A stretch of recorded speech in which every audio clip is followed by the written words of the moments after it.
하나님 말씀 고린도전서 1장 1절에서 3절 말씀입니다. 하나님의 뜻을 따라 그리스도 예수의 사도로 부르심을 입은 바울과 및 형제 소서대네는 고린도에 있는 하나님의 교회 곧 그리스도 예수 안에서 거룩하여지고 성도라 부르심을 입은 자들과 또 각처에서 우리의 주 곧 저희와 우리의 주 되신 예수 그리스도의 이름을 부르는 모든 자들에게 하나님 우리 아버지와 주 예수 그리스도로 쫓아 은혜와 평강이 있기를 원하노라. 아멘. 우리는 하나님께서 우리를 부르신 부르심의 은혜를 알고 믿음으로 인해서 우리 삶 가운데 기쁨과 감사가 충만한 사람이 되어야 하겠습니다. 하나님께서 우리를 부르신 것은 우리를 힘들게 고통스럽게 하시기 위해서 부른 것이 아니라 주님의 피로 구속하여 하나님의 자녀가 되게 하시고 자녀된 우리에게 영원한 하나님 나라를 유업으로 주실 뿐 아니라 이 땅에서도 아버지의 영광을 드러낼 수 있는 그런 복된 사람으로 세우시려고 쓰임을 받게 하시려고 우리를 불러주셨습니다. 우리에게는 그런 소망이 있는 것입니다.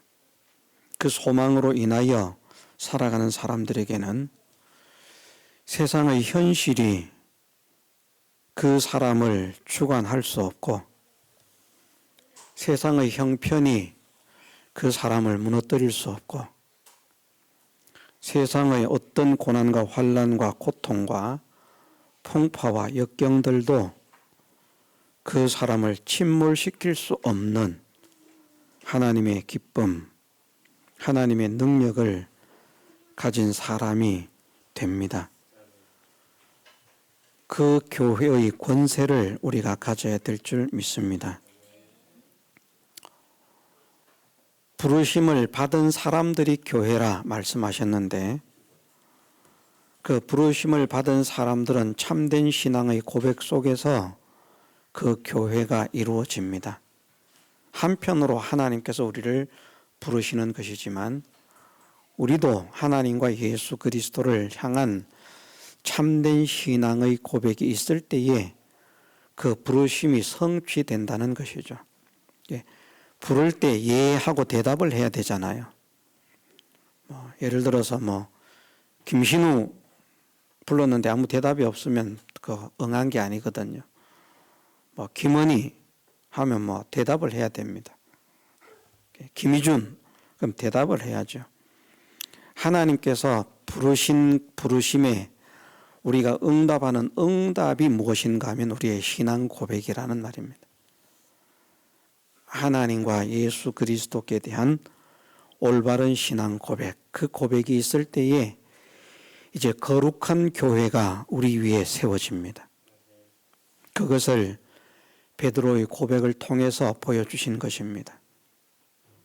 당신은 그리스도시요 살아계신 하나님의 아들이시니이다 하는 그 신앙을 고백했는데 그 고백은 자기의 지식과 자기의 생각으로 한 것이 아니고 사람들에게 가르침을 받아서 한 것이 아니라 하늘에 계신 아버지의 뜻을 따라서 그 아버지의 감동, 성령의 감동하심의 인도를 따라서 그 신앙 고백을 했고 그 고백 위에 반석 위에 교회가 세워지는데 그 교회는 음부의 권세가 이길 수 없다 말씀하셨습니다. 우리가 하나님의 영광스러운 교회로 부르심을 입은 자인 것이 깨달아진다면 그 깨달음으로 인해서 음부의 권세를 깨트리고 멸할 수 있는 능력이 생긴다는 겁니다. 음부의 권세가 이길 수 없다는 것은, 음부의 권세가 해할 수 없다는 것은 음부의 권세를 이기는 거잖아요.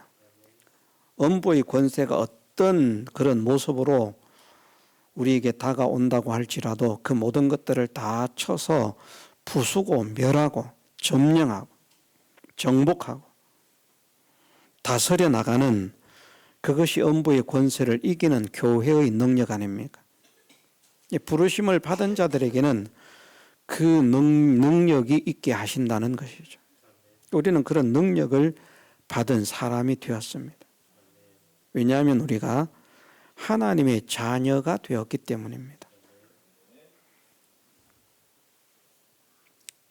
우리가 하나님의 자녀를 하나님이 왕이라고 말씀하시기 때문에 우리는 왕자라고 하지 않습니까?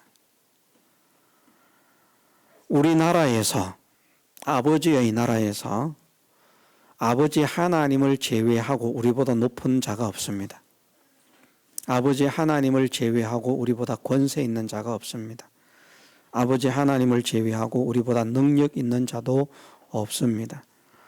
우리가 비록 약하고 천하던 자였지만 하나님은 하나님 안에서, 예수 그리스도 안에서 우리를 불러주심으로 하나님의 영광에 동참하게 하시고 하나님의 권세에 동참하게 하시고 하나님의 은혜에 동참하게 하셔서 하나님의 영광을 드러내는 자로 사용하신다는 것이죠. 그 영광을 드러내는 일에 쓰임을 받지 못하게 온 세상이 하나가 되어서 밀려온다 할지라도 결코 그것들에게 꺾이거나 정복되거나 굴하거나 굽히거나 굴종하지 않는 그런 믿음의 승리자가 되게 하시는 그 능력이 교회라고 하는 깨달음 속에서 주어진다는 것입니다. 우리는 하나님의 부르심을 받았다. 내가 어디 가서 일을 해도요, 내가 하는 게 아니지 않습니까? 하나님께서 부르셔서 보내셔서 하는 거잖아요. 내 개인의 권능으로는 그 일을 감당할 수 없다 할지라도, 오히려 그것의 세력이 나보다 크다고 할지라도 우리가 가서 역사하는 곳에서 우리는 우리의 이름이 아니라 우리를 부르신 아버지의 이름으로 하는 것이기 때문에 그 어떤 큰 권세를 만나도 우리는 그 위에 설 수 있는 능력자가 된 것입니다. 이것이 부름의 권세입니다. 부름의 권세라. 우리는 이 자긍심과 이 기쁨을 가진 사람이 되게 해주시기를 주님의 이름으로 축원합니다. 그래서 우리의 신앙생활이 그것으로 인한, 교회됨으로 인한 기쁨이 있는 신앙생활입니다. 교회됨으로 인한 감사가 있는 신앙생활, 거기에 우리의 능력이 있는 것입니다. 고린도서 말씀을 보면 이후에 나옵니다마는 이 고린도 교회도 부름을 입기 전에는 정말 참 미련하고 약하고 무지하고 무능한 그런 사람들이고 문벌도 좋지 못한 그런 사람들이었다는 것을 말씀하십니다. 그런데 왜 그들을 택하셨는가? 그것은 우리가 사람이 육체로 자랑을 할 수 없게 하기 위해서, 이것은 사람이 한 것이 아니라 하나님께서 하셨다 하는, 하나님이 하신 것을 증거하고 증명하고 하나님의 영광을 드러내기 위해서 그렇게 하셨다라고 말씀하십니다. 그래서 우리는 이런 사실을 볼 때 우리도 고린도 교회처럼 얼마든지 믿음 안에서 강하여지고 믿음 안에서 담대해지고 믿음 안에서 충만해지고 믿음 안에서 지혜로워지고 믿음 안에서 풍요로워지어서, 그래서 이전 우리를 멸시하고 천대하던 사람들을 부끄럽게 할 만큼 할 수 있는 이런 은혜의 일에, 이런 복음의 일에 얼마든지 쓰임을 받을 수 있다는 사실을 믿으십시다. 그렇게 쓰시기 위해서 부르셨기 때문에, 할 일 없어 심심해서 불러놓고 끝내는 게 아닙니다. 하나님께서 부르셨을 때에는 부르심의 목적이 있다는 것이죠. 무엇 때문에 부르셨는가? 영광스러운 교회로 세우시기 위하여 부르셨기 때문에, 하나님의 영광이 충만한 교회로 세우시기 위하여 부르셨기 때문에, 이 교회가 어떤 역할을 할 것이라 말씀하시는가 하면 만물을 충만케 하는 자의 충만으로 쓰임을 받는, 만물을 복되게 하는 일에 쓰임을 받는, 만물을 복되게 하는 복의 기관, 복의 근원이 되게 하시는 이 일에 쓰임을 받게 하시려고 교회를 세우셨다 말씀하시거든요.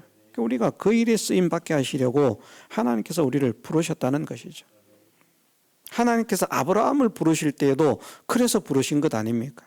어느 날 갑자기 아브라함에게 하나님께서 임재하셔서 말씀을 하시는 겁니다. 너는 너의 본토 친척 아비 집을 떠나 내가 네게 지시할 땅으로 가라.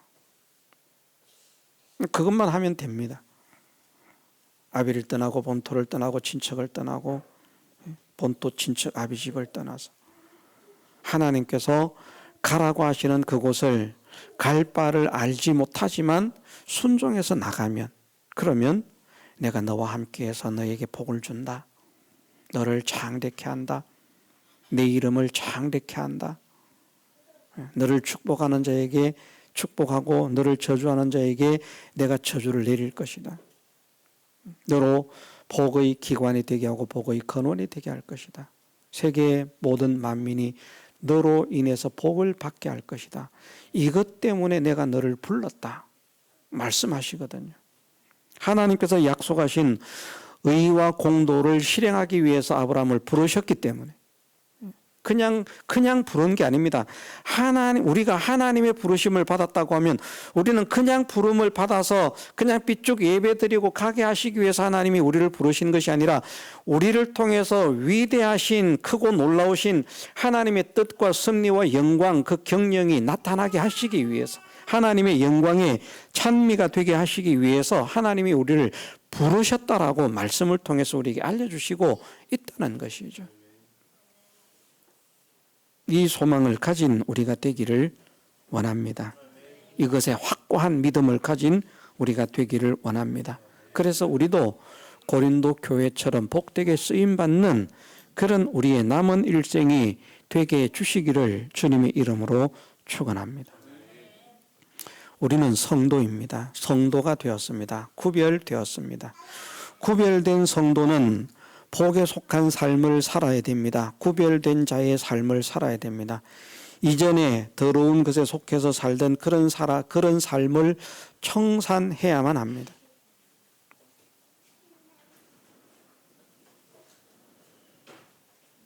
하나님이 우리를 복된 일에 사용하시려고 우리를 구별하셨는데 우리가 복 없는 일에 쓰임을 받아서도 안 되겠고요. 하나님께서 우리를 멸망에 처하지 않도록 하시기 위해서 우리를 구별해 내셨는데 우리가 멸망에 속한 자의 삶을 살아서도 안 되겠고요. 우리는 구별된 자의 삶을 살기를 소원하고 힘을 써야만 합니다. 그것이 성도들의 옳은 행실이라 그렇게 말씀을 하고요.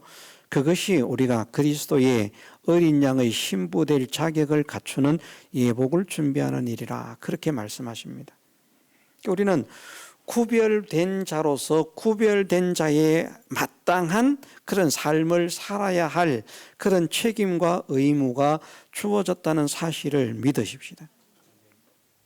우리에게는 부르셔서 귀하게 복되게 사용하시려고 하는 그런 귀한 권세와 능력도 주셨지만 그 능력과 권세 속에는 우리가 해야 될 책임과 의무도 있다는 것입니다. 구별된 자의 삶을 살아야 하는 것이, 성도로서의 옳은 삶을 살아야 하는 것이, 그것이 우리가 해야 할 책임과 의무임을 우리가 확정하십시다. 그런데 이것을 힘들게 어렵게 고통스럽게 짜증나게 원망과 불평 속에서 하는 것이 아니라 주어질 영광을 우리가 믿기 때문에, 하나님의 약속을 믿기 때문에, 하나님의 은혜를 믿기 때문에 이 성도로서의 마땅한 행실이 이것조차도 기쁨과 감사 속에서 이루어지는 사람이 되도록 우리가 기도하며 애를 써야만 합니다. 이것이 우리가 할 일입니다. 억지로 마지못해서 하는 것이 우리가 해야 할 일이 아니라 하는데 기쁨으로 하고 감사로 하는 것이 우리가 해야 될 일이라는 것입니다. 왜 우리는 그럴 수밖에 없는가? 우리가 어린 양의 신부가 되고요. 어린 양의 피로서 구속함을 받은 그 구원의 은혜가 있기 때문이라는 것이죠. 이 성도라고 하는 것이 얼마나 복된 것인지 모릅니다. 네. 이제 나눠가지고 말입니다. 분류를 해서 이거는 불튈 거, 이거는 뭐 불탈 거, 이거는 천국 곳간, 이거는 사랑의 대상, 이거는 사랑을 받지 못할, 이거는 은혜의 대상, 이것은 은혜를 받지 못할, 이것은 축복의 대상, 저것은 축복을 받지 못할. 분류가 되어 가지고요. 이 뭐 적당한 비유는 아니지만 우리가 예를 들어서 OX 퀴즈를 하지 않습니까? 그래서 이제 사람들을 가운데 선을 딱 해놓고 O 이쪽, X 저쪽 하면서 이제 정답을 찾아서 가라고 하잖아요. 발표가 되기 전에는 자리 옮겨도 괜찮습니다. 근데 정답이 발표되면 틀린 답에 속해 있던 사람들은 그냥 탈락하는 거예요. 적당한 예가 될 수는 없지만 우리는 그런데 항상 성도라고 하는 것은 어떤 자리에 서 있는가 하면 항상 정답 속에 서 있다는 겁니다. 오답 속에 서 있는 게 아니라 정답 속에. 우리의 힘과 우리의 능력으로 우리가 정답을 찾아간 것이 아니라 하나님께서 우리를 인도하셔서 정답의 자리에 세워주신 겁니다. 너희들은 옳은 무리야. 너희들은 거룩한 무리야. 너희들은 성결한 무리야. 너희들은 의로운 무리야. 너희들은 영광스러운 무리야. 아무도 너희를 해하지 못할 거야. 내가 너희를 책임질 거야. 왜냐하면 너희들은 나의 소속이고 내 기업이고 나의 것이기 때문이에요. 하나님의 소유, 하나님의 것으로 구별되어진 것이 성도라는 말씀입니다. 누가 도둑질을 해서 빼내갈 수 있겠습니까? 누가 해할 수가 있겠습니까? 하나님께서는 사랑과 은혜와 복을 주시기로만 작정하신 그 사랑의 대상이 성도이기 때문에 우리가 하나님의 사랑의 대상인 성도가 되었다는 이 사실을 확실히 믿는다면 이 믿음으로 인해서 우리는 우리의 모든 현실 속에서 기쁨을 회복하고 감사를 회복하고 신앙의 소망을 회복하고 기쁘게 우리 믿음의 걸음을 전진해 갈 수 있을 줄 믿습니다. 우리를 성전이라 말씀하십니다. 하나님의 거룩한 성전입니다. 이제 우리 안에는 하나님이 계십니다. 너희 속에 하나님이 거하시는 줄을 알지 못하느냐? 우리는 우리 속에 하나님이 없다고 생각할 때가 많이 있습니다. 멀리 하나님이 계시는 줄 압니다. 그래서 어째야 하나님 내 소리를 듣지 않으십니까? 하나님 어디 계십니까? 엘리야를 떠나보낸 엘리사가 돌아오면서 그렇게 외치지 않습니까? 물을 치면서 엘리야의 하나님은 어디 계십니까? 근데 하나님은 자기와 함께 하십니다. 우리가 무지하고 연약해서 모를 수 있습니다. 그러나 주님 우리에게 약속하지 않으셨습니까? 세상 끝날까지 항상 너희와 함께 할 것이다. 우리가 잊을지라도 우리가 이 기억이 우리가 기억하지 못할지라도 우리가 구원받은 사람이라고 하면 하나님은 예수 그리스도는 항상 우리 안에 거하십니다. 우리와 함께 거하십니다. 우리를 떠나시는 일이 없습니다. 우리가 구원을 받은 자라면 말입니다. 항상 하나님이 우리와 함께 하시고 우리를 떠나시는 일이 없다는 것은 성도에게 주시는 그 은혜를 끊이지 않고 계속 공급하시는 그 면을 말씀하신다라고 했습니다. 왜냐하면 공간적으로 존재적으로는 구원을 얻은 자나 얻지 못한 자 모두에게 똑같은 상태로 하나님은 계시기 때문입니다. 하나님이 계시지 않는 곳이 없으니까. 지옥에도 하나님은 계시고요. 영계와 물질계 하나님이 계시지 않는 곳이 없기 때문에 어느 틀끝만큼의 틈이라도 하나님이 계시지 않는 공간은 없기 때문에 불신자 속에도 하나님은 공간적이고 존재적으로는 함께 하신다는 겁니다. 그러나 은혜를 베풀지는 않으신다는 거죠. 사랑을 베풀지는 않으신다는 거죠. 그러므로 우리에게 하나님께서 함께 하신다라고 하는 이 말씀은 우리를 향한 그 사랑이 끊임없이 계속되게 되는, 우리를 향한 하나님의 은혜가 끊임없이 지속되게 되는 그 상태를 말씀하시는 것입니다. 우리가 때로는 하나님을 잊을지라도, 부인하는 것은 다릅니다. 우리가 하나님을 부인해서는 안 됩니다. 우리가 부인하는데도 하나님이 은혜를 주시지는 않습니다. 그때는 중단을 하십니다.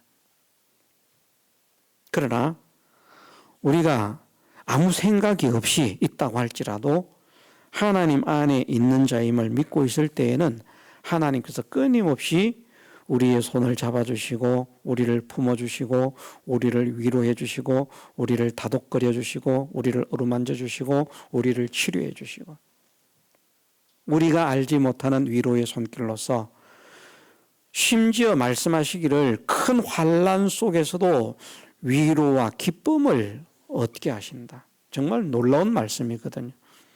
큰 환난인데 무슨 위로가 있고 무슨 기쁨이 있겠습니까? 그런데 하나님이 함께 하시면 그 큰 환난 속에서도 위로와 기쁨이 있게 하신다. 충만하게 하신다. 그만큼 하나님이 함께 하심이라고 하는 것은 놀라운 은혜입니다. 그 은혜적인 면을 보았을 때도 그렇고 존재적인 면을 보았을 때도 그렇게 크고 높으신 분이 나와 함께 하셔서 사실은 내 호위병이 되어주시는 거거든요.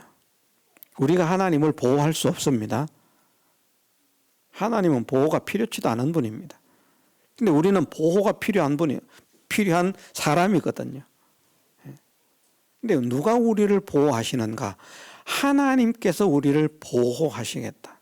그러니까 우리는 든든한 보디가드를 둔 겁니다. 졸지도 주무시지도 않는 보디가드.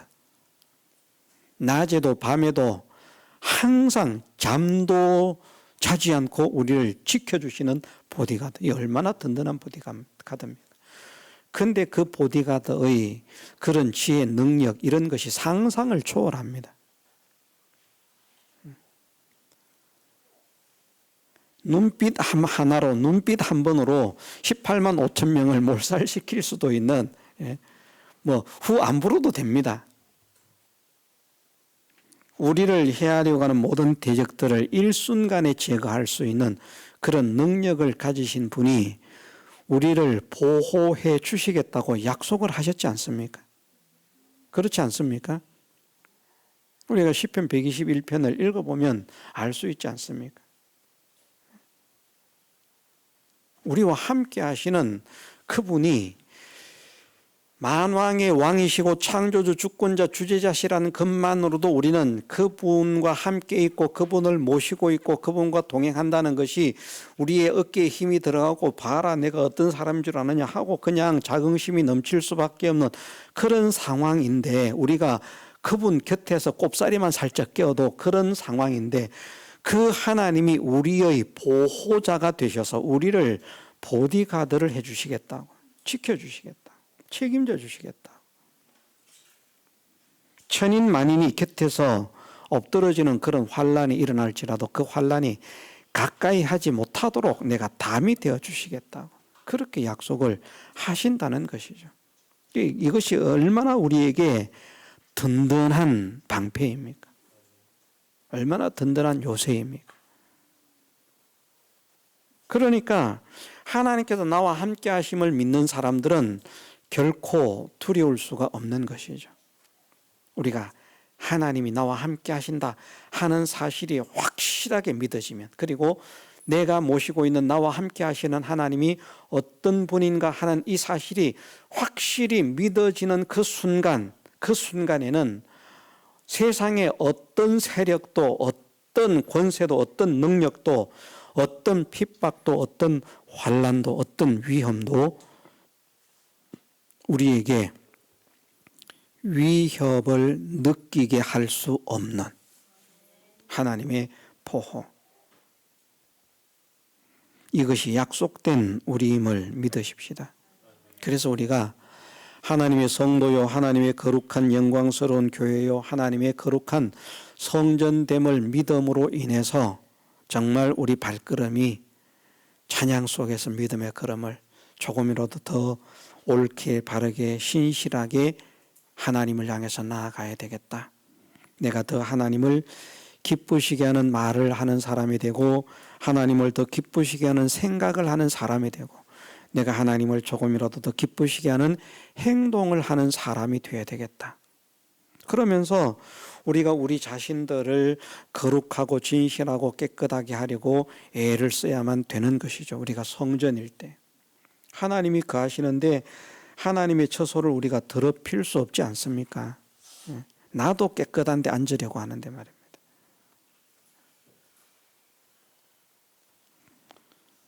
저는 공공 화장실에 갔다가 가끔 보면요, 우리나라 화장실이 세계적으로 깨끗하거든요. 그런데 가끔 가다가 보면 볼일을 못 보는 화장실을 볼 수가 있어요.